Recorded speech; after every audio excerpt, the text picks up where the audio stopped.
سلام و عرض ادب خدمت بینندگان عزیز. امروز اومدیم وسیله کاربردی رو معرفی کنیم. فنر کروشه برای تقویت بازو استفاده میشه.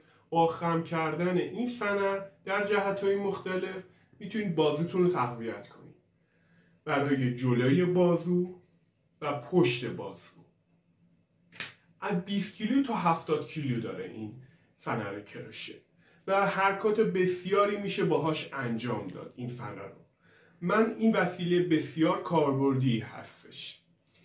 دارای فنر آهنی محکمی هست، بدنه آهنی محکم و دسته سیلیکونی داره که این وسیله رو میتونید باهاش کاربردی تر استفاده کنید و 2 تا گیره داره در انتها که میتونید دستتون رو داخلش کنید. این وسیله کاربردی و ورزش در خانه خیلی خوبه. خودم ازش استفاده کردم و به شما پیشنهاد